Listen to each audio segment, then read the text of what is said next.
వివాహాది శుభలేఖను ఏకంగా 36 పేజీలతో ఓ పెళ్లి పుస్తకంలా ముద్రించిన కుటుంబం గురించి ఇప్పుడు వారి బంధుగణం కరీంనగర్లో చర్చించుకుంటున్నారు. వివాహ విశిష్టత అంశాలను తెలుపుతూ ముద్రించిన 36 పేజీల శుభలేఖ అందరి దృష్టిని ఆకర్షిస్తోంది. కరీంనగర్ జిల్లా జమ్మికుంట పట్టణానికి చెందిన సుద్దాల శ్రీనివాస్, శ్రీదేవి దంపతులకు 2 కూతుళ్లు, 1 కుమారుడు. మొదటి కూతురు రవళిక సీఏ పూర్తి చేసింది. కామారెడ్డి పట్టణానికి చెందిన నాగేంద్రబాబుతో ఫిబ్రవరి 23వ తేదీన వివాహం నిశ్చయమైంది. వివాహ వేడుక అందరికీ గుర్తుండిపోయేలా నిర్వహించాలనుకున్నారు శ్రీనివాస్, శ్రీదేవి దంపతులు. వెడ్డింగ్ కార్డు సింపుల్ గా ఉంటే ఏం బాగుంటుంది అనుకుని వివాహ ఆహ్వాన పత్రికను పుస్తక రూపంలో ప్రింట్ చేయించారు.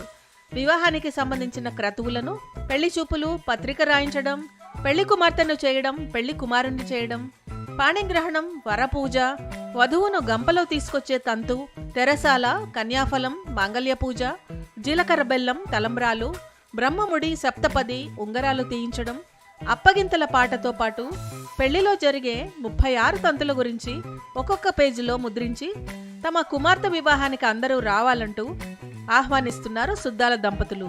ఉన్నత చదువులు చదివిన వధువు కూడా తమ సంప్రదాయ పద్ధతిని గౌరవిస్తూ పెళ్లికి సిద్ధపడింది.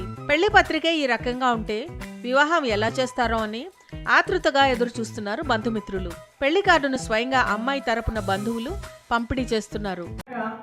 32 పేజీలలో పెళ్లి తంతు గురించి పూర్తి వివరణ ఇవ్వడం జరిగింది.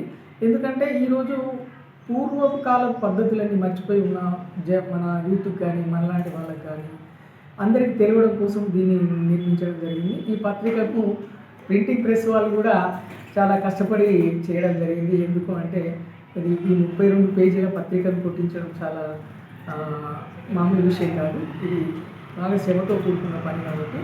సో ఇది ఎందుకు అంటే ప్రజల లోపలికి తిరిగి పెళ్లి తంతు గురించి తెలియడం కోసము, పెళ్లిపైన అవగాహన, సంపూర్ణ అవగాహన, పూర్వకాల పద్ధతులను మళ్ళీ తిరిగి ప్రజల్లోకి తీసుకురావడం కోసం నా వంతు ప్రయత్నంగా దీన్ని ముద్రించడం జరిగింది. నా కూతురు పెళ్లికి మీరంతా రాగాలని నేను మనసారా మిమ్మల్ని ఆహ్వానిస్తున్నాను.